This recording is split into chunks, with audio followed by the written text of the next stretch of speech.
So my turntable of bonsai is already damaged, needs to be repaired.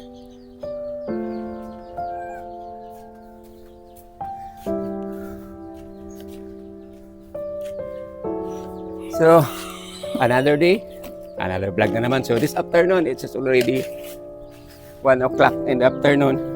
So I need to fix this one because it's already damaged.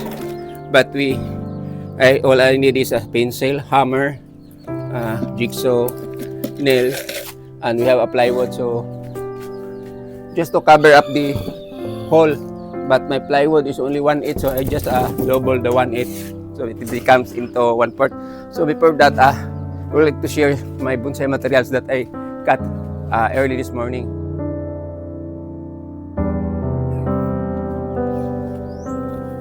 So I just dip with the water, or in Bisaya pa, gihulom na kong tubig. So after I done or finish my bonsai turntable, I will take off all the wire of this bonsai materials and take off all the leaves, and I will plant these cuttings so that when it go live, I make them into a bonsai or a bonsai materials or a bonsai. So I bring it on the table. So I just put this on the table. So, I just wonder when I'm going that day, that place here, no table. The only table that I mentioned a while ago is this table. That's why I'm going back to put this into the top of the table before I working on my turntable. So proceed.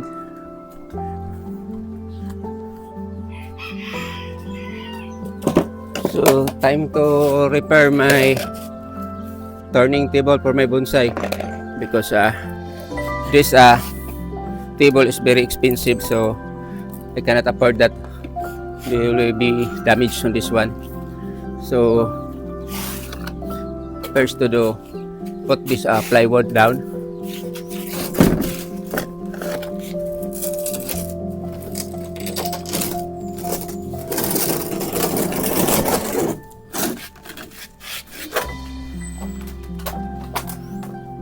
So I supposed to use a 1/2 inch. So since I don't have 1/2, I use the, what is this, 1/8. So 1/8 plus 1/8 equals 1/4.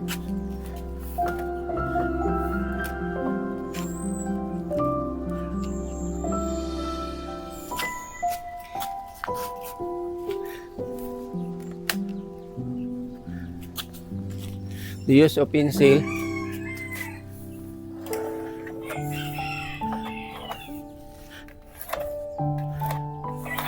So I am not a carpenter, but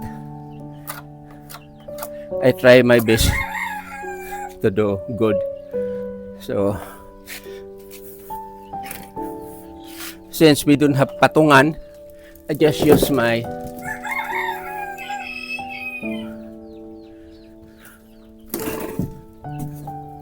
table.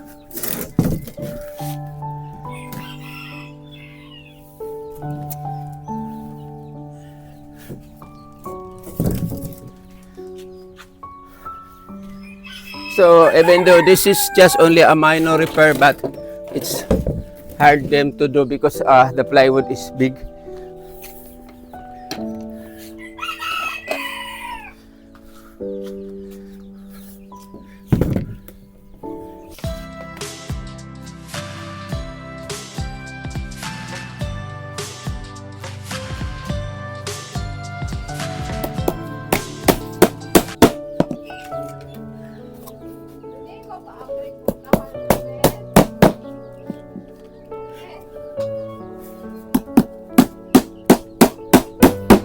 So I'm already done with my turning table, and it's now become durable, but it's not so beautiful to work on it because I am not a carpenter. So at least it's already durable. So I just keep this, put it there because my daughter asked me to. My daughter I hatod to the work Then after that, I get the bonsai materials there, then plant. So we're now going to hatod my daughter.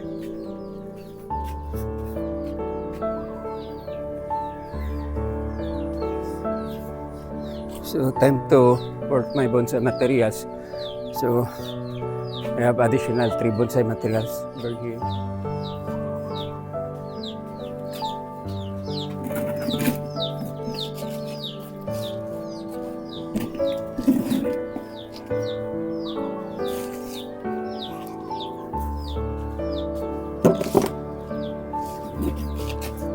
So I have already a new turntable for my bonsai.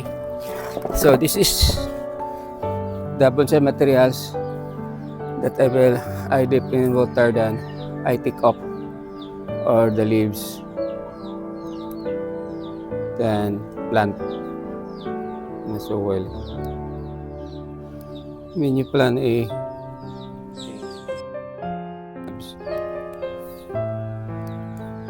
so that it is easy to produce a root.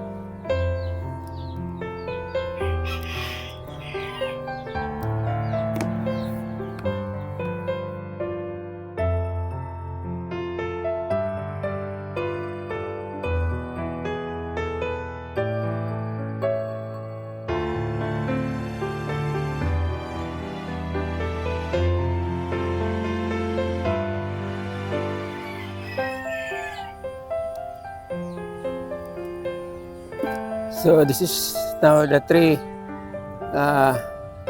branches that is bonsai materials. Then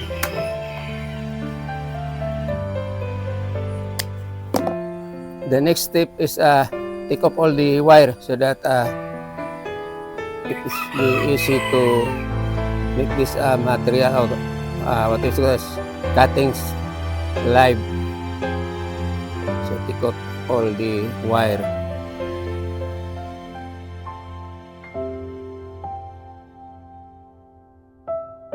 Almost done taking off the wire.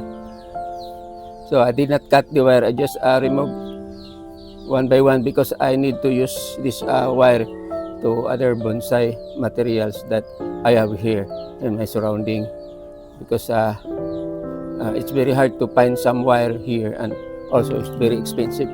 So time to start planting in hurry, because I need to water my bonsai after I done with this one.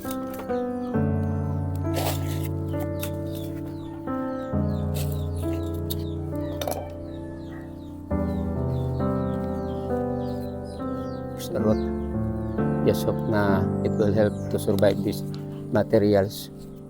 So that is the reason why the bonsai is very expensive, because it's very hard them to grow. Just imagine this materials, if this one will be survive, it takes I think 5 to 7 years before it become a bonsai.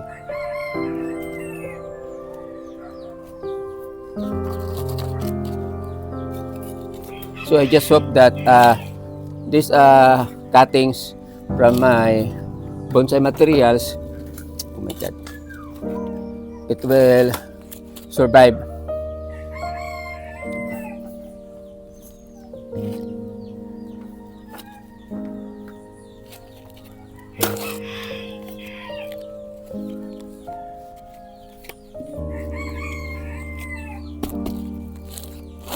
So that is now my cuttings for my bonsai materials.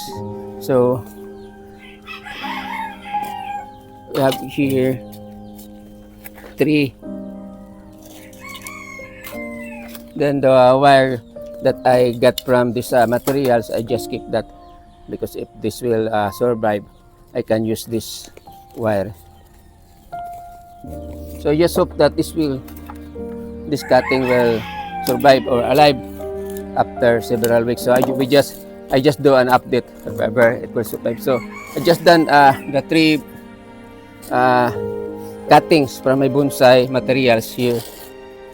So just sharing, and because I'm doing this sharing because I just want to emphasize that in making a bonsai is very hard, and that's why bonsai is very expensive. But there are other people are selling bonsai into a cheaper one. So it was mostly in the province.